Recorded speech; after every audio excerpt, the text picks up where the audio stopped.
당론을 따르지 않았다는 이유로 민주당이 금태섭 전 의원에게 내린 징계가 논란이 되고 있습니다.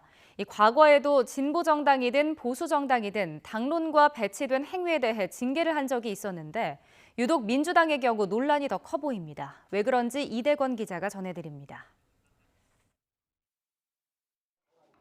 김대중 정부 때인 지난 1999년 4월 민주당은 외환위기 극복을 위해 만든 노사정위원회 법제화 법안을 국회 환경노동위원회에서 통과시켰습니다.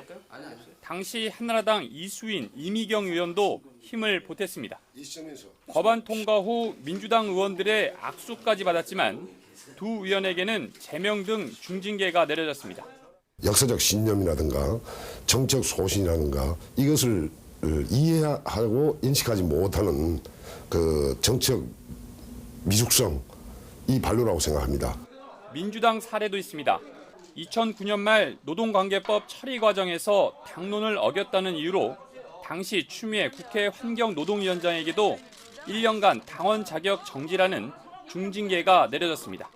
노조법이 여야 정쟁의 희생물이 되지 않도록 함으로써 해결할 수 있었는데 이제 와서 당내 정쟁의 희생물로 저를 끌고 간다면 저는 국민과 함께 저의 소신과 원칙을 끝까지 지킬 수밖에 없습니다.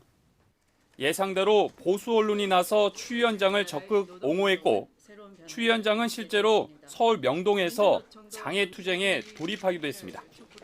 2020년 6월 여의도에는 금태섭 징계 논란이 일고 있습니다.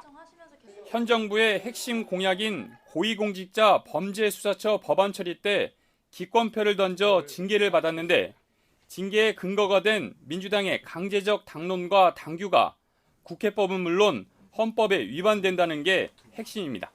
당론에 따르지 않은 국회의원의 직무상 투표 행위를 당론에 위반하는 경우에 포함시켜 징계할 경우 헌법 및 국회법의 규정과 충돌이 발생할 여지가 있습니다.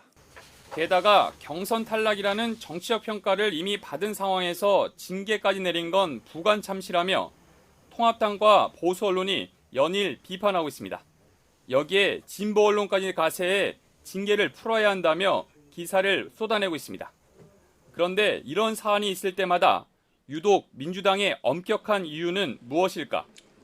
민주당은 보수 정당에 비해 민주적 잣대가 스스로 엄격하다는 걸 자부해왔기 때문입니다. 이를 자산으로 2016년부터 시작된 4번의 전국 단위 선거에서 모두 이기고 한국 정치의 주류로 자리 잡을 수 있었다는 평가가 가능합니다.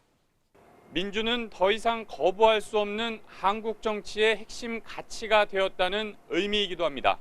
총선을 앞두고 민주당 비판 칼럼을 썼다는 이유로 고발했던 임미리 교수 때도 민주당은 현재와 비슷한 경험을 한 적이 있습니다. YTN 이대훈입니다.